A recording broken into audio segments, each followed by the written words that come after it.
Hey guys, Button25 here, playing FSX once again. Today,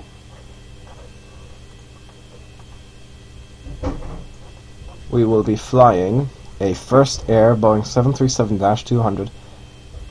Technically, in reality, this is a combi livery, however, I don't have that add-on, so I just made a few changes to the config file to make it just fit for this and everything less than cushy.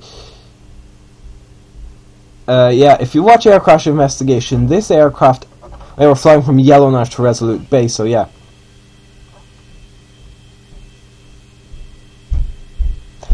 Anybody who watches Air Crash Investigation like myself,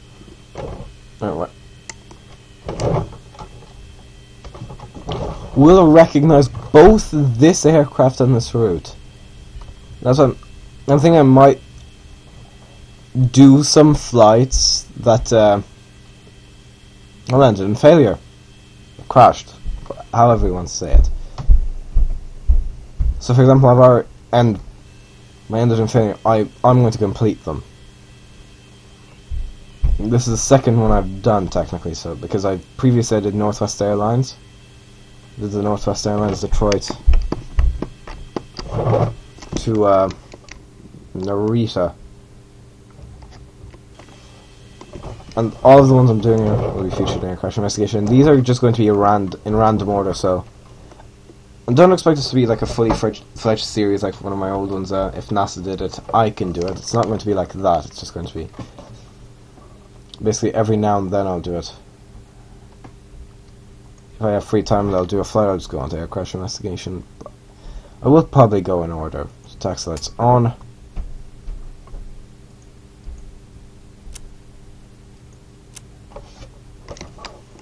Okay, release the brakes. Yeah, just texture sometimes disappears for a bit. Please note, this is the exact livery of the aircraft that crashed in Resolute Bay. It only had 3 survivors. Which is sad. Like, what happened was, I believe, if I remember correctly, what happened was the pilot, like, they were doing an auto land basically because of the weather conditions. An auto approach.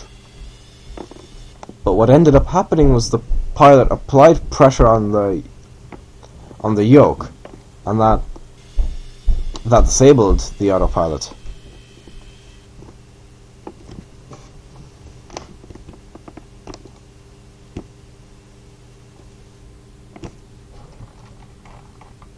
Yeah, we're taking off on the long runner.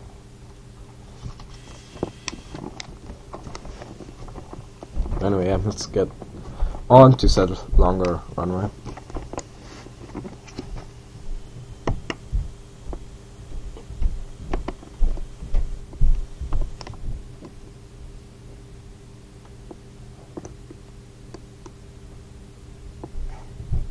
Yeah, 5, last 5 is good. Approaching 1-5. We'll brake a bit. Turn left here.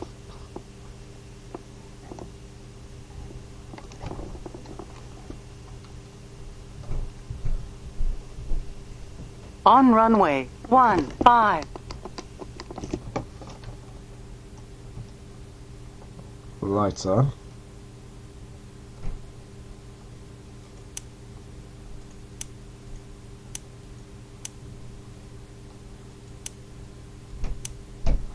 Taxi off.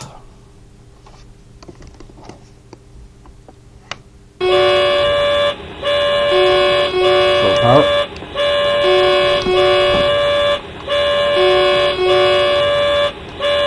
Wait for everything to load. Release.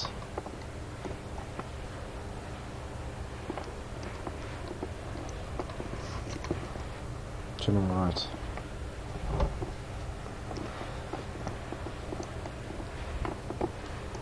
There we go, rumbling along.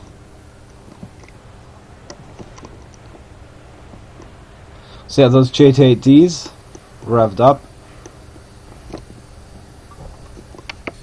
Gear up.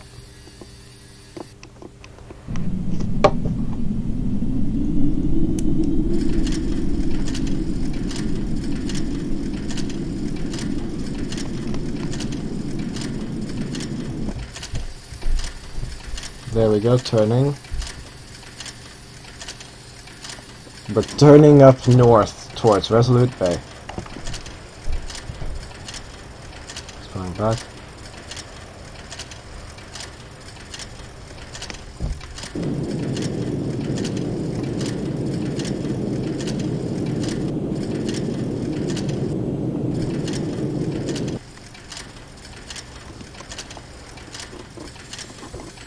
There we go. Full laps up.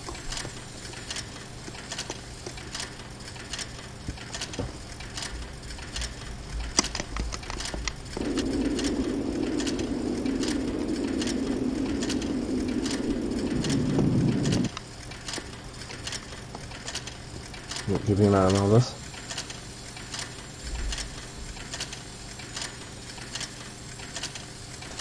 So I'll pause the video here. And I will see you guys once we begin our approach to Resolute Bay. See ya then! Okay guys, we are approaching Resolute Bay. Watch the approach, please.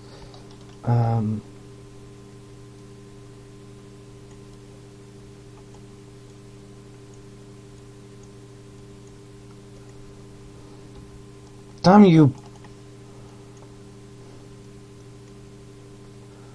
Oh, over speed.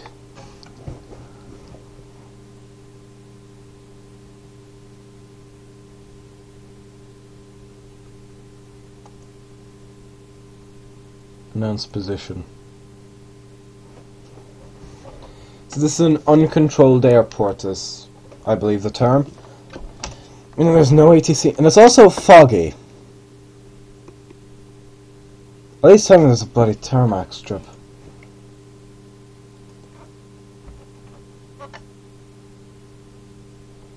Otherwise, it's going to be an extremely difficult landing, my friend. World map? No. I'm pretty sure Resolute Bay, although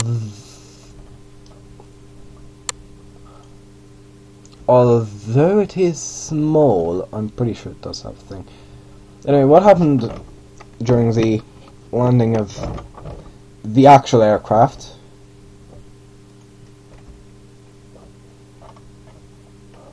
I believe it's somewhere there, but screw, we can figure that out once we get closer to this. We're doing an automatic approach.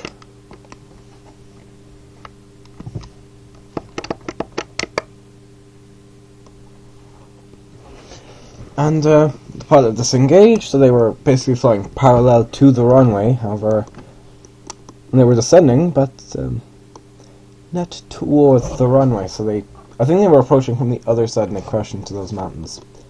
Or hills more than mountains, but still.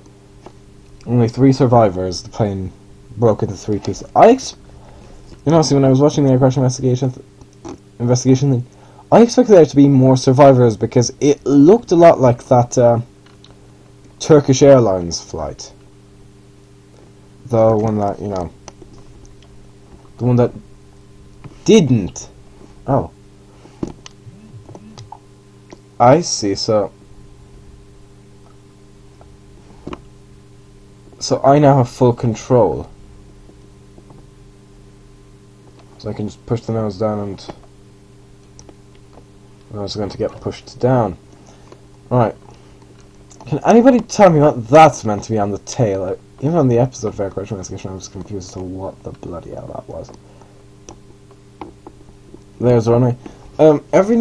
Every few years I believe it's the Canadians hold Operation Nanook. Which is a thing. I mean, okay, that's a brilliant description. It's a thing where, actually, what happens if I hit that go around button? I can do it now.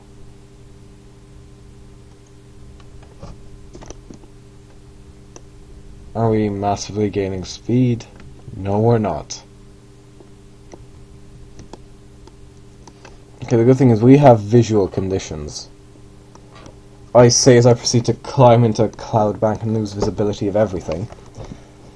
Don't worry, we're coming back down. Fun fact, the JT8D engines on this aircraft, those were also used on the 727s. Not sure if it was on the initial version, or if they were only added later in the advanced versions.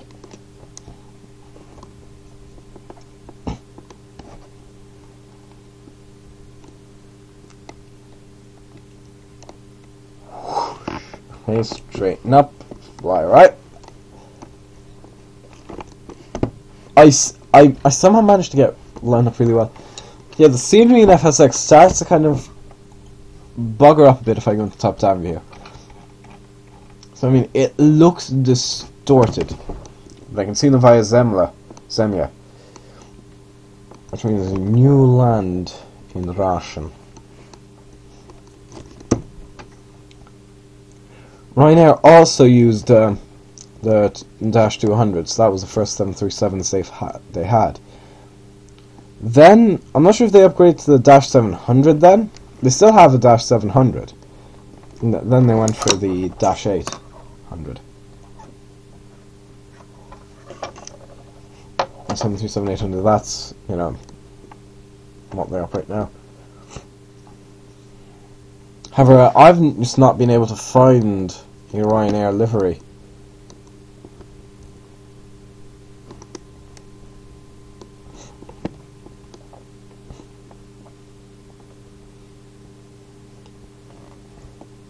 Adjusting power a bit. Well, yeah, I'm pretty...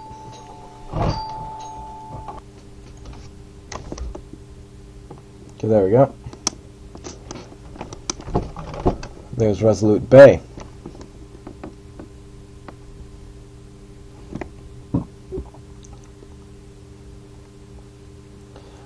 I think we have to crab a bit for this approach. I think we've got a crosswind. And also snow.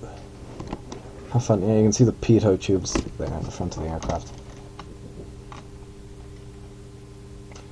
Maybe some of those are attitude indicators as well. No, those are just the heat. No, they looked like they turned. Okay. Nose down. Okay, we've drifted out. Yeah, we're not going to make the same mistake. 3, 5. The actual flight crew did. Oh yeah, there's definitely a crosswind. And they're rather harsh, like...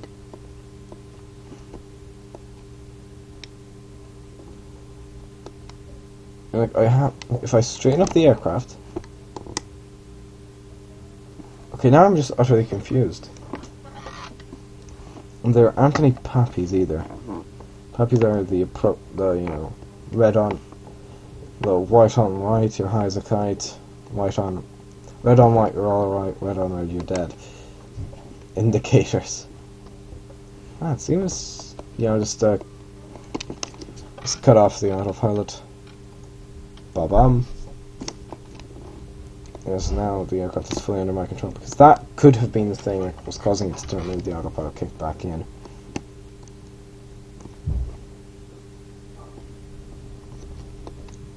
Let's see what the flight crew would see. Not much. Which is why I like to land at external. Geez, I can land in Kai-Tak, but I can't land in the Arctic.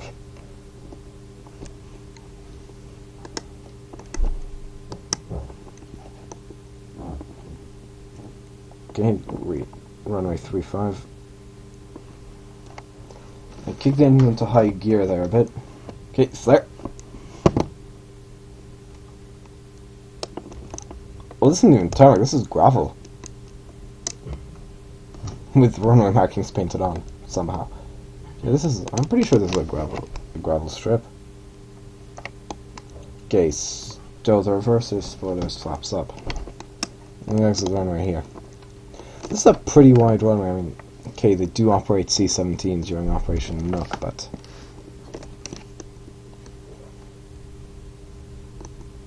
turn off the runway here.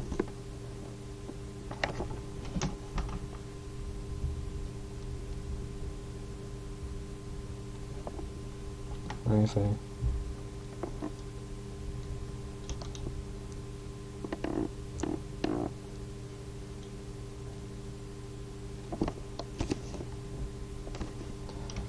Notice announce clear for the runway. There aren't even any text in that because this is just a go where you want, we don't care airport, so I'll just park straight ahead of us.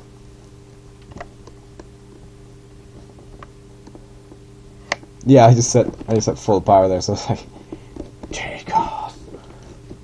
Yeah, we use the mountains as a ramp.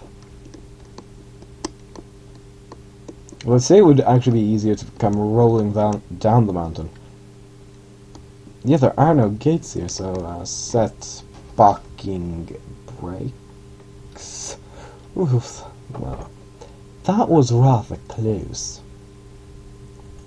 Set wheel chocks.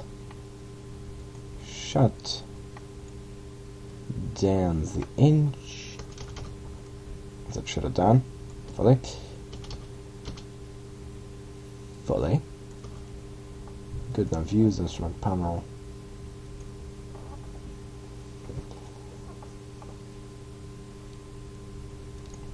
Open the air stairs and the cargo doors. Let's connect to... Oh, we don't need the forward equipment center. Let's do this. Open the main door. Put in the plugs.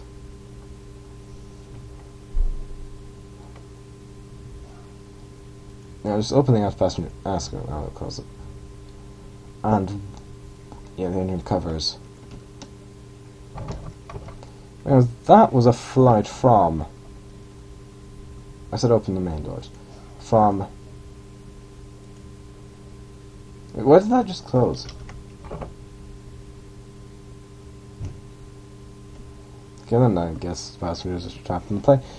Anyways, that was a flight from Yellowknife to Resolute Bay. The first air 737-200. Technically combi, but not really. I'm Boston 25. Goodbye.